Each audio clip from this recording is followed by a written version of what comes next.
एक आदमी को हमने देखा, रिक्शे वाले सुना रिक्शा खड़ा, जी जी रेल स्टेशन जाओगे? हाँ साहब जाएंगे। तो जाओ, फिर क्यों खड़े हो यहाँ? महाराज 2 आदमी एक साइकिल रिक्शा पे बैठे 1.5 घंटे तक, और उतरे तब उसे 98 दी। वो बोला बाबूजी कम है। क्या बोले कम है? अपना मकान लिख दे तुम्हारे नाम, जमीन लिख दे, कम है। दूसरा कह रहे अरे ये छोटे लोग, इनके मुंह मतलब हो, चलो। और वो क्या कर, अठन्नी लेना कि नहीं? तुम नहीं, वापस दे दे मुझे। बेचारा चुप होकर रह गया, क्या करे।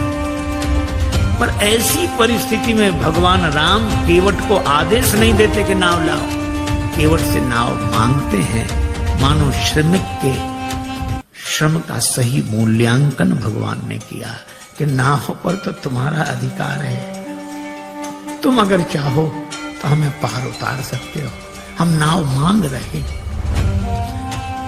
केवट ने सुना तो आंखों में आंसू आ गए, हृदय भाव से भर गया, क्योंकि उस बेचारे ने तो जिंदगी भर आदेश का स्वर सुना था, पर कोई नाव पहली बार मांग रहा था, और नाव मांगते देखकर उसके मन में निश्चय हो गया कि ये नर रूप में नारायण है। जो श्रमिक के श्रम का इतना सही मूल्यांकन कर सके, वे तो भगवान ही हो सकते हैं। कहा ही तुम्हारा मरम मैं जान गया। भगवान कहते नाव इधर लाओ, केवट उधर ले गया। भगवान ने कहा इधर ले आओ, पर नहीं लाऊंगा, मैं जानता हूं आपके बारे में अच्छी तरह। अब भगवान को तो हंसी लगी, लक्ष्मण जी को बड़ा बुरा लगा, श्री जानकी जी भी चुप। अच्छा बोलो, राम जी की जगह दूसरा कोई होता तो बड़ा दुखी होता कि आज ऐसे दिन भी आ गए, केवट नाव नहीं ला रहा। दूसरा कोई होता तो ये सोचता कोई बात नहीं, दिन खराब है, समय की बात है, अच्छे दिन आने को, सबसे पहले तुम्ही को देखेंगे। पर भगवान हंस रहे, बेहसे करुणाएं। गम को सहने में भी कुदरत ने मजा रखा है। एक कवि ने कहा कि दिल दे तो इस मिजाज का परवरदिगार दे, जो रंज की भी घड़ियां खुशी से गुजार दे। भगवान मुस्कुरा रहे हैं, केवट नाव के लिए मना कर रहा है। एक महात्मा से किसी ने कहा कि हम बहुत परेशान रहते हैं और परेशानी से मुक्त होने का उपाय बताओ। महात्मा बोले शान से परे हो जाओ, परेशान रहोगे ही नहीं। ये परेशान तो शान ही किए, हमें मना कर दिया, हमको हमको हमको, और हमारे लिए तो हम ही परेशान किए। भगवान मुस्कुरा रहे हैं। और केवट क्या कर, हम आपके बारे में अच्छी तरह जानते हैं। ये जानना तो वैसे हुआ, एक अध्यापक ने अपने विद्यार्थी से कहा कि तुम्हारे पिताजी 5000 रुपए हमसे उधार लें 3 रुपए प्रति सैकड़ा ब्याज की दर से, तो 6 महीने बाद कितना लौटाएंगे, हिसाब लगाकर बताओ। तो विद्यार्थी बोला सर 1 नया पैसा नहीं। तो अध्यापक ने कान पकड़ के तमाचा लगाया, बोले क्यों रे, तू हिसाब नहीं जानता, गणित नहीं जानता? विद्यार्थी बोला सर मैं तो हिसाब गणित जानता हूं, पर आप मेरे बाप को नहीं जानते, उसने जिसका लिया है दिया है आज तक, जो आपका ही देगा। अब कोई ऐसे कहे कि हम आपके बारे में अच्छी तरह जानते हैं, तो यही लगे कि ऐसा क्या हुआ जो ये जानता है। पर राम जी मुस्कुरा रहे हैं बेहसे, और श्री लक्ष्मण जी जानकी जी की ओर देखकर मुस्कुराते कि तुम भी मुस्कुराओ, काहे को ऐसे उदास क्यों? भगवान ने लक्ष्मण जी से कहा कि लक्ष्मण, ऐसा विचित्र भक्त देखा जिसे मैं बुलाऊं और ना आवे। लक्ष्मण जी तो मौके की तलाश में थे, खींच रहे थे। लक्ष्मण जी ने कहा कि प्रभु आपके जितने भक्त होते सब ऐसे ही होते, जो आपका कहना न माने वही आपके भक्त। भगवान ने कहा यही विचित्र भक्त है, दूसरा कौन? का दूसरे सुमंत जी। सुमंत जी रथ में बैठे, ये नाव में बैठा। सुमंत जी को भेजते हो कि अयोध्या जाओ, और केवट को बुलाते हो कि नाव लेकर आओ। तो जिसे भेजते हो वो जाता नहीं, और जिसे बुलाते हो वो आता नहीं। न ये कहना माने न वो कहना माने। और लक्ष्मण जी के इस व्यंग पर जानकी माता भी मुस्कुराई। राम जी को भी हंसी आई, पर राम जी ने कहा, लक्ष्मण, किसी दुकानदार का सगुन सवेरे सवेरे बिगड़ जाए, उधार मांगने वाला आ जाए, तो बेचारा क्या सोचता है कि कहां से कहां तुम सवेरे सवेरे आ गए, अब दिन भर उधारी का ही सामना करना पड़ेगा, सगुन बिगड़ गए। तो भगवान श्री राम जी ने कहा कि लक्ष्मण, इसी तरह मेरी यात्रा का सगुन बिगड़ गया। जब मैं चला तो वनवास केवल मेरे लिए हुआ था। 14 वर्ष राम वनवासी। लक्ष्मण तुम्हारा भी वनवास नहीं था, श्री सीता जी का भी वनवास नहीं था। तो मैंने तुम दोनों को मना किया कि नहीं कि हमारे साथ वन मत चलो? दोनों बोले हाँ किया तो था। राम जी बोले तो फिर आप दोनों ने हमारा कहना माना?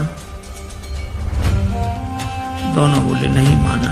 राम जी बोले हम तभी समझ गए थे कि जब यात्रा के शुरू में ही हाल है, जब अपने घर के ही लोग कहना नहीं मान रहे तो आगे जितने मिलेंगे सब ऐसे ही मिलेंगे।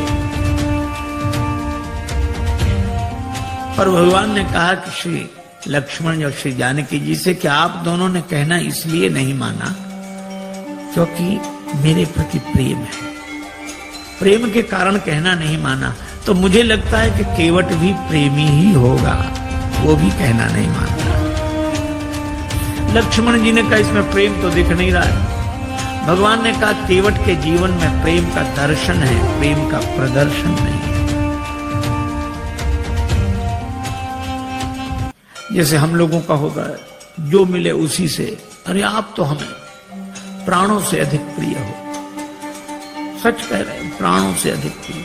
और एक से नहीं कहेंगे, दूसरे से कहेंगे थोड़ी देर बाद फिर, अरे भैया प्राणों से ज्यादा प्रिय। दिन में 10-20 से कह देते प्राणों से अधिक प्रिय।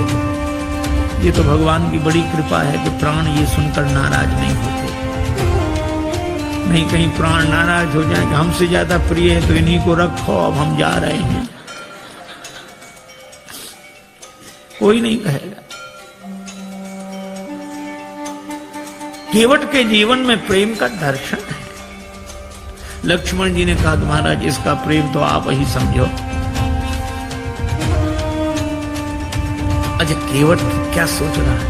केवट जान गया है कि आप भगवान हैं, पर केवट कहता है कि आपको कोई रोक नहीं सका। जनकपुर वाले जनकपुर में नहीं रोक सके, आप अयोध्या आ गए। अयोध्या वाले अयोध्या में नहीं रोक सके, आप श्रृंगवेरपुर आ गए। और श्रृंगवेरपुर के राजा श्रृंगवेरपुर में नहीं रोक सके, आप गंगा जी किनारे आ गए। और अगर मैं भी आपको नाव में बिठाकर पार कर दूंगा तो फिर मेरी भी क्या हिम्मत जो मैं आपको रोक लूं। तो उपाय यही अच्छा है, न नाव लाऊंगा न पार करूंगा, अपने आप रुके रहोगे। कहा ही तुम्हारा मरम नहीं।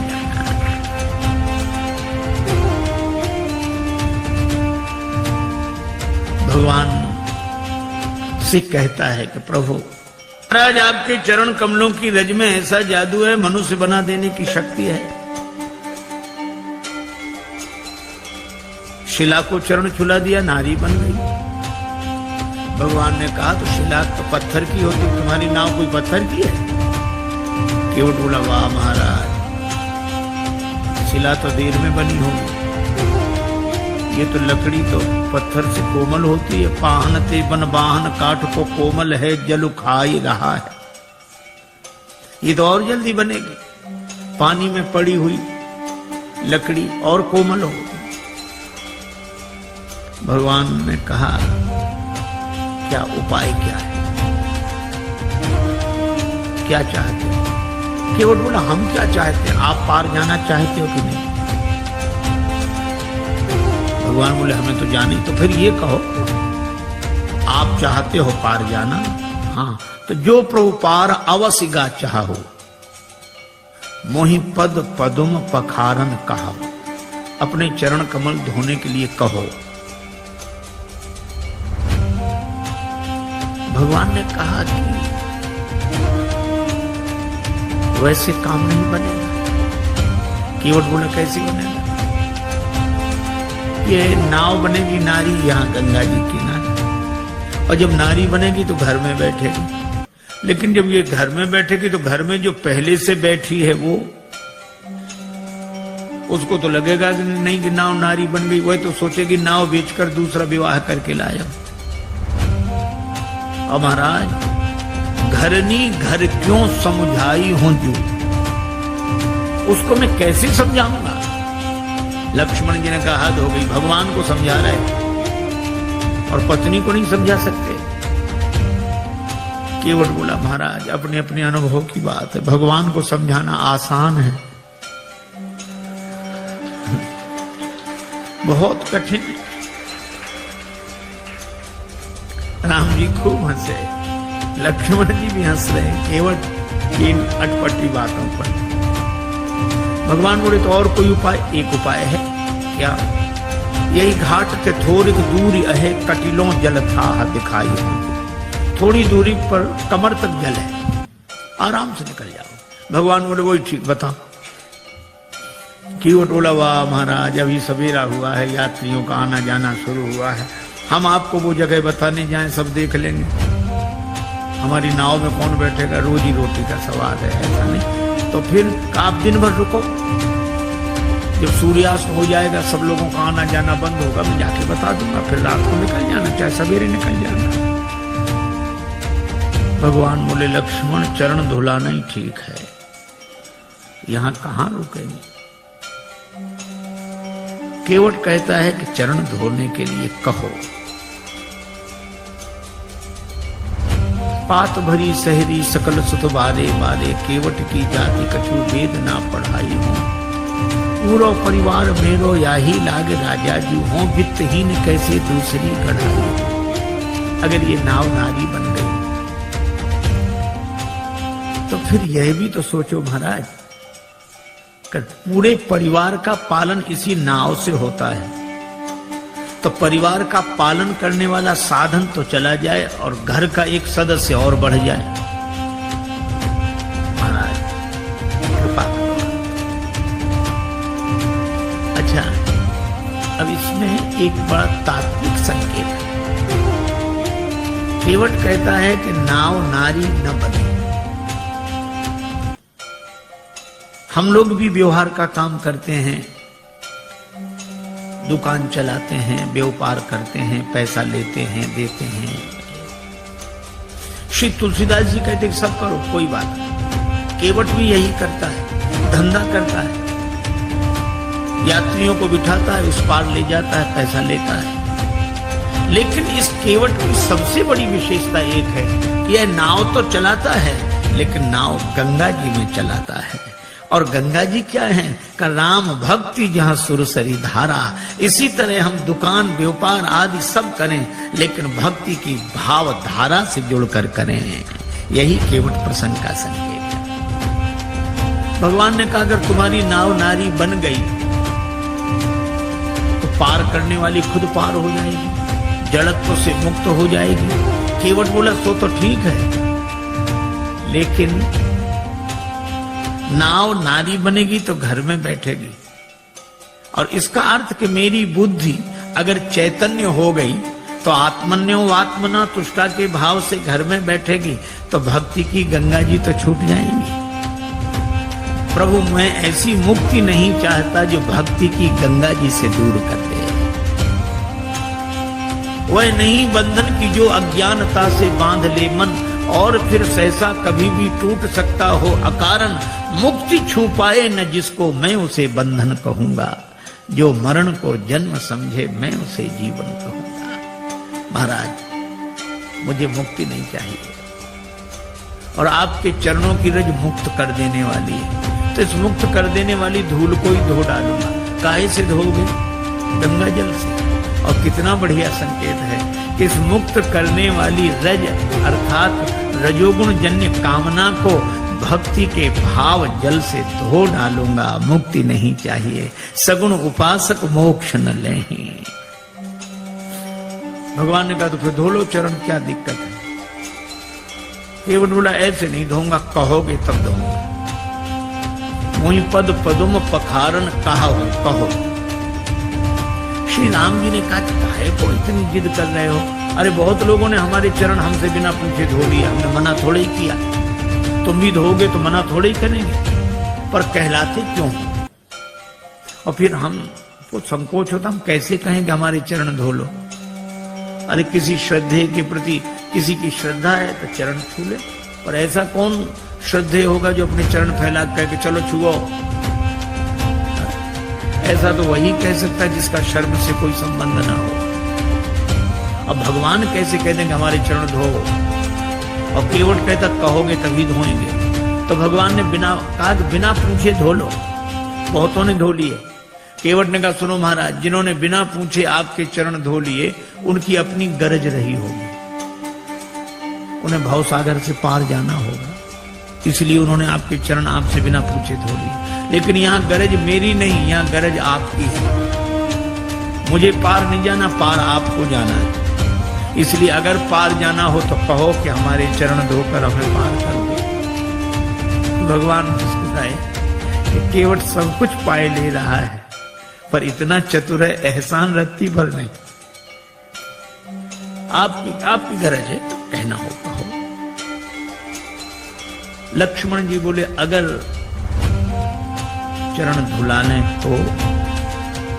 लक्ष्मण जी बोले सुन, पहली बात सुन, भगवान से भी बहस कर रहा है, कहीं भगवान नाराज हो गए तो वापिस चले जाएंगे। केवट बोला नहीं जाएंगे। कहा ही तुम्हारा मरम मैं जाना। श्री जानकी जी भी साथ आई हैं, और मरम शब्द का एक ही अर्थ है, रकार रामचंद्र हैं, मकार मातु जानकी। तो ये रकार रूपी राम जी मकार से घिरे हुए हैं, अर्थात श्री जानकी जी की कृपा के कारण आए हैं, और जानकी जी उपस्थित हैं तो श्री राम लौट नहीं सकते, वे तो कल्याण करके ही जाएंगे। अजय सो तो ठीक है। भगवान बोले अगर चरण धुला लें तो। केवट बोला चरण धुला लो तो कोई हम पर एहसान करोगे? औरों से उतराई लेता हूं, आपसे नहीं लूंगा। नहीं लोगे ना। पद कमल धोए चढ़ाई नाव, ननाथ उतराई चहु।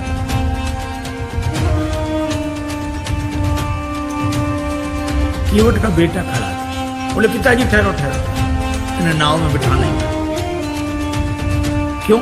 चरण धो लेनी, फिर क्या कठिनाई है? चरण छुलाने से तो शिला नारी बनी थी। केवट का बेटा बोला इनके हाथों से भी खतरा है। चरण इन्होंने शिला को छुलाए थे, हाथ इन्होंने धनुष को छुलाए थे।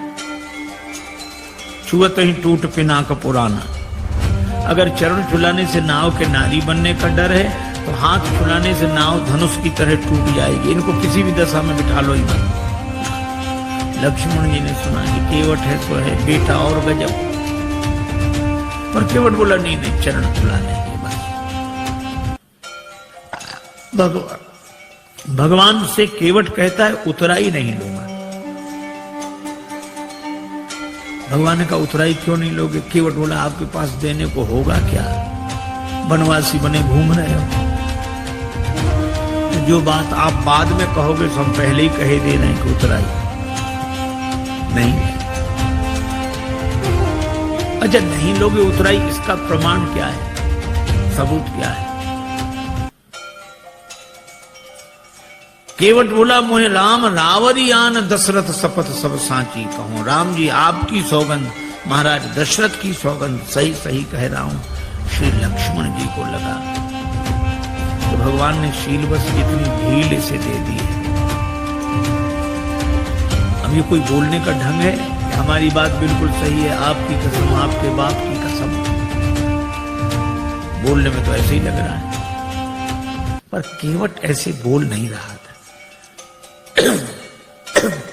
बोल नहीं रहा था, बोल नहीं पा रहा था। वो कह रहा था मैं आपकी सौगंध ऐसे कर रहा हूं जैसे दशरथ शपथ, भीष्म प्रतिज्ञा, बलिदान, इसी तरह ये शब्द है दशरथ शपथ। दशरथ शपथ की तरह मैं आपकी सौगंध कर रहा हूं। लेकिन बेचारा बोल नहीं पाया। लक्ष्मण जी को लगा कि अच्छा, धनुष पर बाण चढ़ाया, तैयार हो जा मरने के लिए। पर केवट उसी तरह बोला, बाण को देख, हाँ चलाओ चलाओ बाण, मार दो मार दो, मेरा परम सौभाग्य है, मारो तो बाण। लक्ष्मण जी को लगा ये मौत से भी नहीं डरता, तो इसको डराने का उपाय क्या है? तेरा परम सौभाग्य कैसे? केवट बोला, अभी थोड़ा ही पता लगेगा, मर जाऊंगा फिर जांच होगी, उस जांच में मैं बड़ा सौभाग्यशाली माना जाऊंगा। क्यों? मरूंगा हाथ से किसके, जो श्री रघुवीर का प्यारा है। राम जी के भक्त के हाथों मरूं, और मरूंगा किस जगह, जहां निर्मल गंगा की धारा है, जहां गंगा जी बह रही। और मरूंगा सामने किसके, कि जिनका दास होता हूं, राम जी का भक्त हूं, राम जी के सामने मर रहा हूं। और मरूंगा किस खता पर, पांव करुणा निधि के धोता हूं, चरण धो रहा हूं। अगर इन पद पंकजों पर प्राण खो जाएगा केवट, तो मरकर भी जमाने में अमर हो जाएगा केवट। फिर क्यों ऐसा समय श्रीमान जाने दूं, न क्यों जाने की जीवन के सन्मुख जान जाने दूं। तैयार हो, बाण मारो। सरकार को प्राण नते प्रिय बंधु, वही मुझे बाणते मारत है। मरता हूं कहां सुच गंग के तीर, शरीर सो प्राण सिधारत है। समूहे के विनीत सुनो, रघुनाथ सुनाथ निहारत है। अपराध यही इस दास का है, प्रभु के पद पद्म पखारत है। लोग यही कहेंगे कि राम जी ने लक्ष्मण जी से कह के उसको मरवा दिया, छोटे भाई से कह के मरवा दिया, राम जी की बदनामी होगी। और राम जी की बदनामी करानी हो तो चलाओ बाण, हमारा तो कुछ नहीं बिगड़ेगा। प्राण तो किसी न किसी दिन जाएंगे, पर ऐसा मौका मिलेगा नहीं। लक्ष्मण जी को लगा कि राम जी की बदनामी कराने थोड़े ही आए हैं, अब क्या करें। तो बाण फिर तूणीर में रख लिया। कहने लगे, प्रभु इससे तो आप ही बात करो। पर केवट कह क्या रहा है, जब लगी न पाए पखारी। इतनी देर से केवट क्या कह रहा है, चरण कमल रज कहां सब कमल, चरण कमल मोहि पद पदम पखारन कहा। पद कमल धोए चढ़ाई ना, पद कमल पद पद्म चरण कमल। और जब लक्ष्मण जी ने बाण चढ़ाया तो वो भी आवेश में बोला, जब लग न पाए पखारी हो, भूल गया चरण कमल पद पद्म पद कमल पाए। जो स्वाभाविक होता है वो ऐसे अवसर पर निकल पड़ता है। एक आदमी किसी गांव में गया, वो गांव वालों से पूछा, क्यों भैया ये गांव रामपुरा है? तो गांव के लोग, बुंदेलखंड की घटना, ये रामपुरा है? तो गांव वाले कहें हाओ। अब वो समझे नहीं कि हाओ है कि रामपुरा। फिर दूसरे से पूछा, भैया रामपुरा हाओ। तीसरे से पूछा, रामपुर हाओ। अब सब कहें हाओ। एक आदमी पढ़ा लिखा दिखा, उसने कहा कि भाई साहब ये गांव रामपुरा है? उसने कहा जी हाँ। हाँ, अब समझ में आया, यहां सब लोग हाओ हाओ करते थे, आपने जी हाँ कहा। तो वो बोला कि जो बिना पढ़े लिखे लोग हैं वे हाओ हाओ करते हैं, और जो पढ़े लिखे हैं वे जी हाँ ऐसे बोलते हैं। अच्छा, तो आप तो पढ़े लिखे होंगे? तो बोला हाओ। अब जो स्वाभाविक था तो निकल गया। अब लक्ष्मण जी को भी बड़ा अटपटा लगा, श्री सीता जी को भी, पर राम जी मुस्कुरा रहे। सुन केवट के बैन, प्रेम लपेटे अटपटे, बिहसे करुणा है। भगवान हंसते हैं। बात भले ही अटपटी हो पर प्रेम में लिपटी हो तो परमात्मा को प्रसन्न कर देती। राजस्थान के एक छोटे से गांव में एक महात्मा गए, सत्संग हुआ। एक सत्संगी नित्य आते थे। एक दिन उन्होंने प्रार्थना की कि महाराज यहाँ से और ज्यादा इंटीरियर में हमारा छोटा सा गांव है, माँ आ नहीं सकती, उनको दर्शन देने चले। महात्मा ने कहा ठीक चले। एक दिन गए,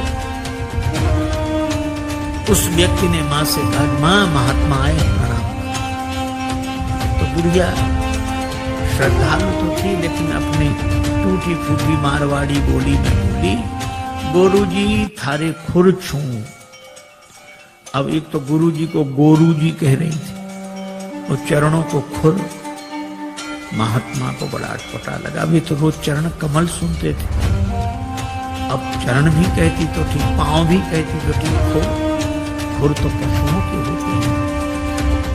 तो महात्मा उसे प्रेम से समझाने, माता जी ऐसे बोलती हो महात्माओं से, नरक जाओगी नरक। बुढ़िया इतनी सरल थी, वो ये भी नहीं जानती थी कि नरक क्या होता। उसने उसको लगा कि महात्मा आशीर्वाद दे रहे, तो हाथ जोड़ के कहने लगी, महाराज हमारा कहां भाग्य जो नरक जाए, नरक तो आप जैसे महापुरुषों को मिले हैं प्रभु। महात्मा खिलखिला के हंसने लगे। अरे ऐसी सरलता पर महात्मा क्या परमात्मा प्रसन्न हो जाते हैं। और भगवान दोनों की ओर देखकर मुस्कुरा रहे हैं। श्री राम जी का विवाह नहीं हुआ था, श्री लक्ष्मण जी युगल चरण धोकर चरणामृत लेते विवाह हुआ, तो बाया चरण श्री किशोरी जी, दाया चरण लक्ष्मण जी धोकर चरणामृत लेते थे। पर आज केवट न दाया की बात करा न बाया की, मोहि पद पदों पखारण कहो। तो भगवान मुस्कुरा कर देखते हैं कि तुम दोनों का अधिकार जा रहा है, बेहसे करुणायन।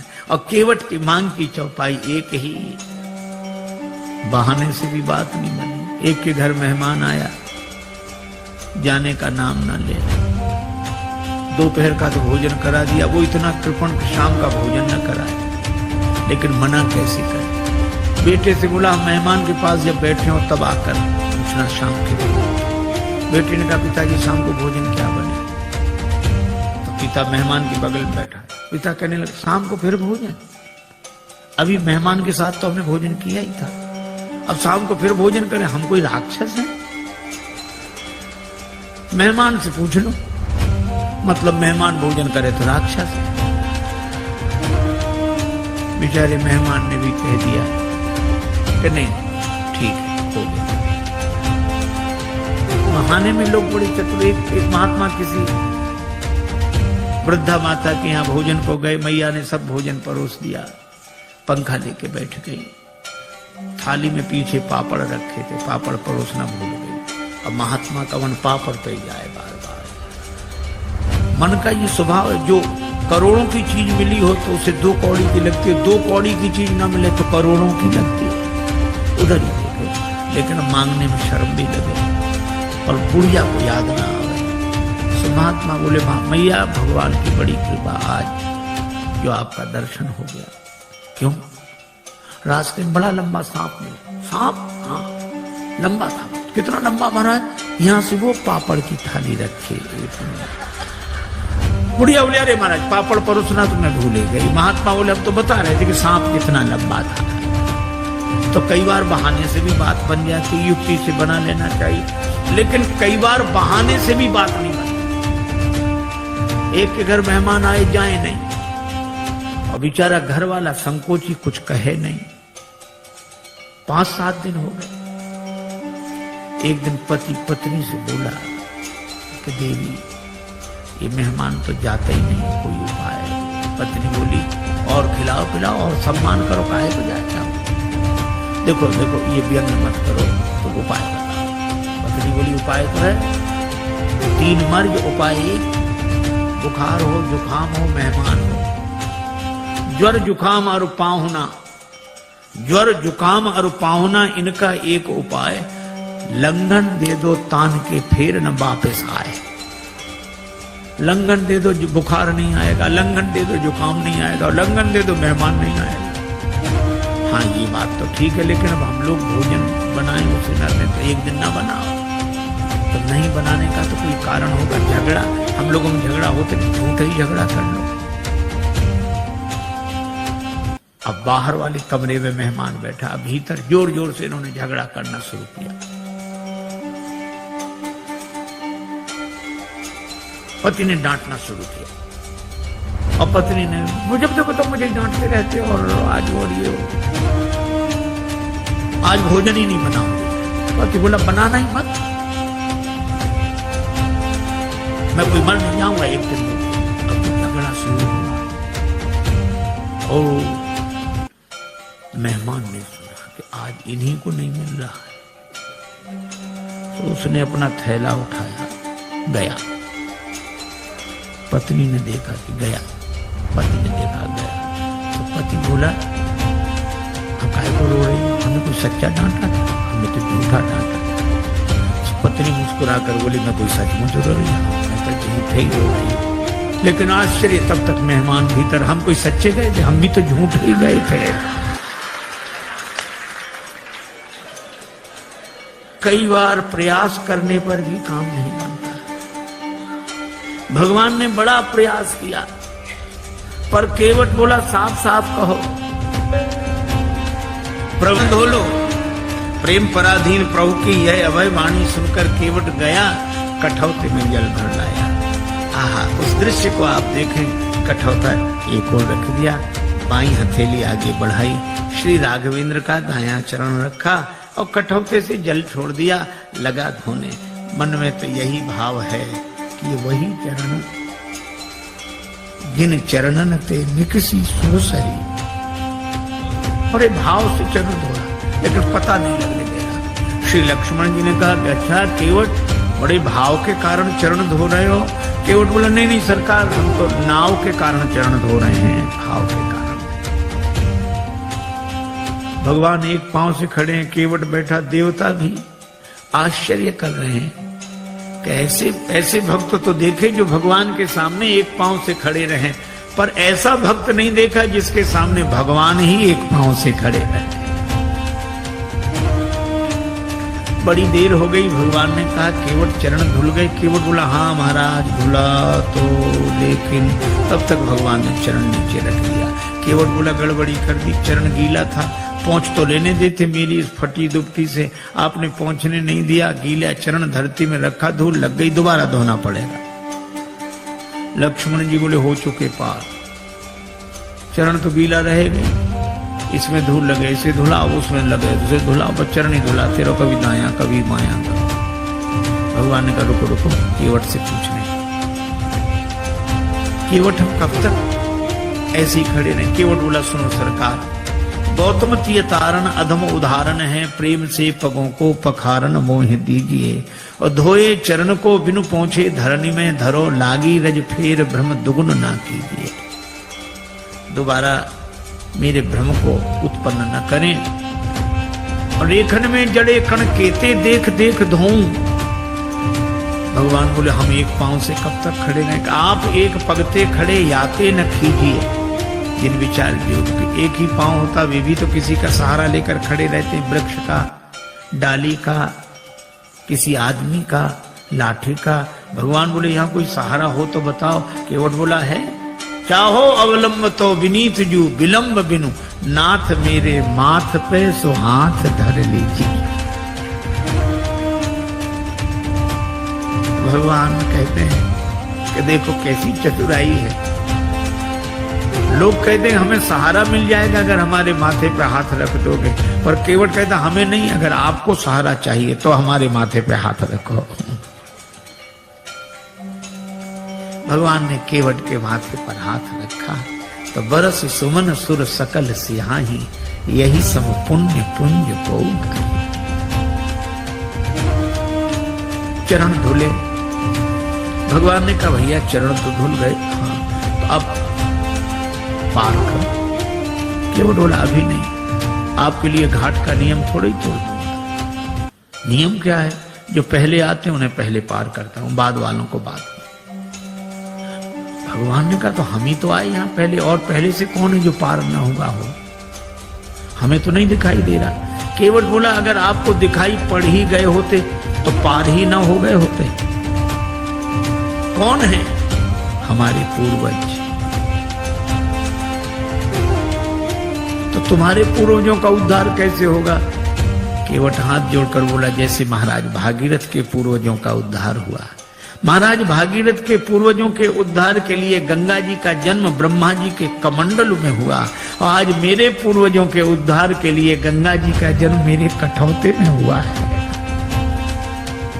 पद पखारी जलपान करी आप सहित परिवार पितर पार करी प्रभु पुण्य मुदित गए उलई पार। पितरों को पहले पार किया। ये देखो प्रसंग कितना सुंदर संकेत करता है। श्रद्धा से एक शब्द बना है श्राद्ध। हम लोग उनका भी श्राद्ध करते हैं जो हमारे पूर्वज शरीर में नहीं है। पर एक व्यक्ति मरा, उसके 2 बेटे, माँ बहुत कहे तो कुछ करो, बेटे कहते हम इस सब में विश्वास नहीं रखते, क्या फायदा, इससे क्या फायदा। माँ ने एक दिन कहा कि पिता की अस्थियां गंगा जी में ही छोड़ आओ, 16 किलोमीटर दूर है, इससे क्या फायदा। मां बोली कि तुम विश्वास नहीं करते, पर जिनकी अस्थियां हैं वे विश्वास करते थे। छोटा बेटा बोला ठीक है हम चले जाएं। साइकिल से गया, थैले में पिता की अस्थियां लेकर 12 किलोमीटर दूर गया। एक नाला बह रहा था, कहां जा रहा, 4 किलोमीटर बाद गंगा जी मिल जाता है। बेटे ने सोचा नाला जा ही रहा, हमारे जाने की क्या जरूरत, वहीं छोड़ दी पिता की अस्थि। लौट आया, मां ने कहा क्यों, पहुंच गई। रात्रि को उस व्यक्ति ने स्वप्न दिया कि ऐसे मूर्ख बेटे को भेजा हमारी अस्थियां नाले में डालकर। मां ने बेटे को बुलाकर डांटा, क्यों रे पिता की अस्थियां नाले में डाल आया। बेटा बोला तुमसे किसने कहा, तुम्हारे पिताजी आए थे रात को सपना दिया। तो भी उसने अपनी गलती स्वीकार नहीं की। बोला पिताजी का तो जिंदगी भर दिमाग खराब रहा, मरने के बाद भी पागलपन गया नहीं। मां ने डांट कर कहा क्या पागलपन है। बेटा बोला 12 किलोमीटर इधर लौटकर सपना देने तो आ सकते थे, 4 किलोमीटर उधर नहीं जा सकते थे।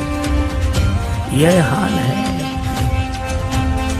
आज रक्त के संबंधों का पहले जैसा अर्थ नहीं है। आज रक्त के संबंधों का पहले जैसा अर्थ नहीं है। तर्पण भी मिल ही जाएगा, ऐसी भी कोई शर्त नहीं है। लेकिन केवट का प्रसंग हमें सिखाता है, पितर पार करी प्रभु पुण्य मुदित गए उलई पार। और भगवान के चरण कमलों को देखकर गंगा जी भी हर्षित है। इन्हें तज ब्रह्म कमंडल में अटकी रही भटकी शिव शीश, वर्ष पेते बिताए हैं। और जो चरण छूट गए थे, केवट ने वही चरण फिर आ मिलाए हैं। केवट ने भगवान को नाव में बिठाया। अब कह रहा है गंगा जी की बालुका में पहले श्री सीता जी, फिर श्री राम जी, फिर निखात राज गुह, फिर श्री लक्ष्मण। केवट ने उतरकर दंडवत किया, चरण पकड़े। लक्ष्मण जी बोले वाह, उस तरफ तो अकड़ रहे थे, इधर तो चरण पकड़ रहे थे। केवट ने कहा वो तो घाट घाट का तरीका है, उधर पार नहीं किया था तो अकड़ कर रोक सकते थे, अब तो पार कर दिया तो चरण पकड़ कर ही रोक सकते हैं। पर भगवान को लगा कि इसे कुछ दिया नहीं। लक्ष्मण जी बोले क्या बात है प्रभु, राम जी बोले इसे कुछ दिया नहीं। अरे और क्या देंगे। कठिनता से चरण धोकर मिले कुछ बिंदु विधि हर को, वो चरणामृत स्वयं केवट के घर जाकर लुटाते हैं। ब्रह्मा जी को जो अवसर मिला, शंकर जी को और जनक जी ने जो अवसर पाया, ये केवट को भी वही मौका मिला। और क्या कहोगे। भगवान बोले धीरे बोलो लक्ष्मण, उतराई की कौन का एक चरण धुलाई भी देनी पड़ेगी। चरण भी तो हमने अपने मतलब से ही धुलाए थे, लेकिन दें क्या, कुछ है नहीं। कितना अद्भुत है यह प्रसंग। श्री जान के लिए प्रिय ही की सी जान निहारी, मन मुंदरी मन मुदित उतारी। मन मुद्रिका उतार कर प्रभु को दी, आप दे दो। राम जी सोच रहे हैं कि हमारे हाथ में कुछ है नहीं, केवट को दें क्या।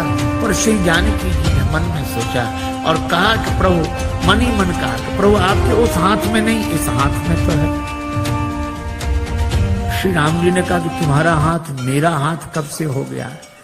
श्री जानकी जी ने कहा कि प्रभु जब से मेरे पिता ने मेरा हाथ आपके हाथ में दे दिया, उस दिन से मेरा हाथ आपका हाथ हो गया। उतार कर अंगूठी। यह आदर्श दाम्पत्य प्रेम का अनुपम उदाहरण। आप कल्पना करो, आज की परिस्थिति में अगर ऐसा होता, कोई घर छोड़कर वन में होता, साथ में पत्नी होती और उसे कुछ देना होता, बेचारे पति को ही कहना पड़ता कि ओ ऐसा है, वो पत्नी के हाँ बोलो, क्या बात, बोलो बोलो, क्या ये अंगूठी। पत्नी क्या कहती, अपना तो सब बर्बाद कर ही बैठे, ऐसा स्वभाव। अब यही और बच्चे तो ले आग लगा दो, चाहे जो कुछ करो, ले यही हो। पर श्री जानकी जी कहती है नहीं। या कोई दूसरी भावना वाली देवी होती तो वो कहती अरे ये क्या देंगे, लो हम देंगे, केवट ले। पर श्री जानकी जी कहती, राम जी को कहती प्रभु आप। भगवान ने कहा केवट उतराई ले लो, कहे वो कृपालु ले हो उतराई, केवट चरण गहे या बुलाई। महाराज नहीं चाहिए। भगवान ने कहा क्यों नहीं चाहिए? क्या तुम्हारे मन में इच्छा नहीं थी? इच्छा थी तब मिल नहीं रहा था, और अब मिल रहा है तो इच्छा नहीं। भागती फिरती थी दुनिया जब तलब करते थे हम, और छोड़ दी हमने तलब तो अब बेकरार आने को है। अच्छा तो तुम्हारे मन में इच्छा क्यों नहीं रही? केवट बोला मैं आपसे मांगने के लिए तैयार खड़ा था, कहां तक औरों के सामने हाथ फैलाता रहूंगा? राम जी से मांगूंगा तो फिर और किसी से मांगना नहीं पड़ेगा। मैं आपसे मांगने के लिए तैयार खड़ा था। भगवान ने कहा फिर हम बिना मांगे अंगूठी दे रहे हैं, क्यों नहीं दे रहे हो? केवट बोला मेरा विचार बदल गया। कहा क्यों? आपने आते ही नाव मांगी नाव। केवट बोला ये सुनते ही मेरा विचार बदल गया कि जो मुझसे ही मांग रहा हो, अब मैं उससे क्या मांगू? वह तो बहुत बड़ा है जिससे आप कुछ मांगते हो, लेकिन दीन बंधु वह कितना बड़ा है? वह तो बहुत बड़ा है जिससे आप कुछ देते हो, पर वो कितना बड़ा जिससे आप भी कुछ मांगते हो। मांग कर बड़ा बना दिया है, दे दोगे तो छोटा बन जाऊंगा, बड़ा ही रहने दो। भगवान ने कहा कि देने लेने की बात क्या, मजदूरी दे रहे हैं तो। केवट ने कहा मजदूरी हम उनसे लेते हैं जिन्हें हम पार करते हैं,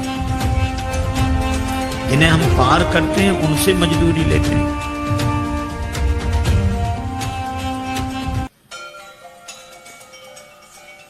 हमने आपको पार नहीं किया। श्री राम जी बोले पार नहीं किया तो हम पार आए कैसे? केवट बोला यही तो हम पूछ रहे हैं, कैसे आए? भगवान बोले नाव से आए। केवट बोला नैया से आए। हाँ, ये नैया किसकी थी? केवट तुम्हारी। केवट बोला यही तो हम कह रहे हैं कि नैया तो हमारी ही पार लगी है। आप पार होने के लिए नहीं आए थे, हमारी नैया पार लगाने के लिए आए थे। आपने चरण रख दिया तो हमारी नैया पार लग गई। उतराई तो हमें देनी चाहिए, दे नहीं सकते तो ले कैसे लें? इसलिए प्रभु नहीं चाहिए। भगवान ने कहा कर ले लो। केवट बोला प्रभु वैसे भी नहीं ले सकते, हमारी आपकी बिरादरी एक है, हम लोग सगे भाई हैं। भगवान ने लक्ष्मण जी की तरफ देखा कि सुन रहे। लक्ष्मण जी बोले अभी क्या और मोह लगाओ भाई, पता नहीं क्या क्या बनेगा वो अभी। भगवान ने कहा लक्ष्मण अभी पूछते हैं। केवट से कहा कैसे भाई? केवट ने कहा कि मैं गंगा तट का माझी हूं, तुम भव सागर के केवट हो। मैं इस भव सरिता के तीर में हूं, मैं इस सुरसरी के तीर में हूं, तुम उस भव सरिता के तट हो। आपका भी काम पार करना, मेरा काम भी पार करना। तो मजदूर कहीं मजदूरों से मजदूरी लेते हैं भैया, मल्लाह कहीं मल्लाहों से मल्लाही लेते हैं भैया। भगवान बोले तो हम किसी का कर्ज नहीं रखते। केवट बोला हमारा रख लो, क्यों चुकाने दोबारा तो आ जाओगे? भगवान बोले हम ना आए तो? केवट बोला हम वसूल करने आ जाएंगे। कहां वसूल करने आओगे? केवट ने कहा अपने को ऋणी समझते हो तो ऋण तुम वहीं चुका देना। मैंने तुमको है पार किया, तुम मुझको पार लगा देना। मैंने पार किया, उतलाई नहीं। प्रभु आप भी पार कर देना। मेरे पास उतराई देने के लिए क्या होगा? भगवान ने कहा सो तो होगा ही, लेकिन ले लो। केवट बोला आज मुझे क्या नहीं मिल गया? नाथ आज मैं कहा न पावा, मिटे दोष दुख दारिद्र दावा। दोष मिट गया, मेरे पितरों का उद्धार हो गया, पितृ दोष मिट गया। आप मेरी अटपटी बात सुनकर मुस्कुराने लगे तो मेरा दुख मिट गया, और आपने मुझसे नाव मांगी तो मेरी दरिद्रता मिट गई। सचमुच ये निराले भक्त होते हैं जो कुछ नहीं मानते। श्री बिंदु जी महाराज ने लिखा है, इश्क एक तरफा में यूं मशरूर हो जाऊंगा मैं, श्याम तुम होगे क्षमा काफूर हो जाऊंगा मैं। और मैं अगर मांगू जो तुमसे, मुझको तुम देना न कुछ, वरना फिर प्रेमी नहीं मजदूर हो जाऊंगा मैं अगर देखूं तो देखूं, मैं अगर चाहूं तो चाहूं, तुम न मुझको चाहना। तुमने अगर चाहा तो फिर मगरूर हो जाऊंगा मैं अगर देखूं तो देखूं, तुम न मुझको देखना। तुमने अगर देखा तो फिर मशहूर हो जाऊंगा मैं। और मैं अगर तड़पूं तो दृग से बिंदु टपकाना ना तुम, वरना आंखों से तुम्हारे दूर हो जाऊंगा मैं। कुछ नहीं चाहिए। लक्ष्मण जी ने कहा कि मैं कहता हूं। लक्ष्मण बोले केवट ले ले ले ले। केवट बोला सरकार में वचन दे चुका था, ना नाथ उतराई चाहो।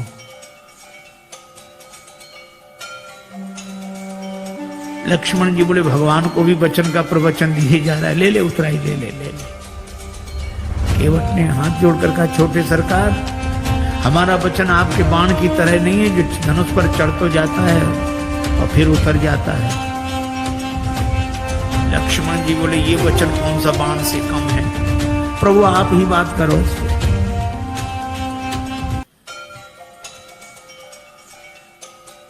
श्री जानकी जी ने कहा कि प्रभु हमारी ओर से कहे। बहुत कीन प्रभु लखन सिय। श्री जानकी जी की ओर से राम जी ने कहा कि केवट उतराइए। श्री किशोरी जी की अंगूठी है उनकी ओर से।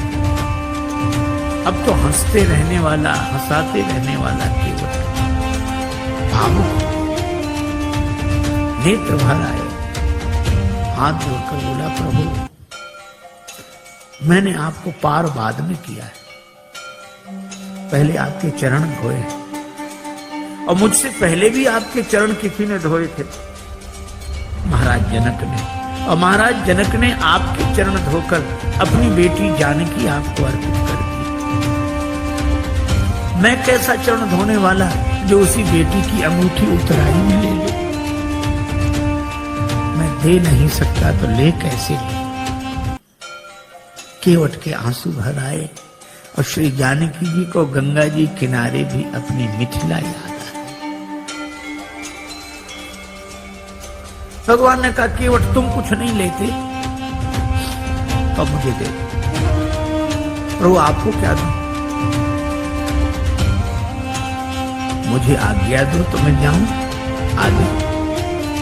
केवट ने कहा कि प्रभु इतने काम सब अटपटे उल्टे होते रहे, एक काम और, क्या आप ही मुझे भेज दो। क्यों? ताकि मुझे ये लगे कि भगवान मेरे घाट पर है, कहीं नहीं गए, मैं इसी भाव में डूबा रहूं। और फिरती बारनाथ जो देवा सो प्रसाद में सिर धरी। बहुत कीन प्रभु लखन सिय, नहीं कछु केवट ले, विदा कीन करुणा यतन भगति विमल बल दे।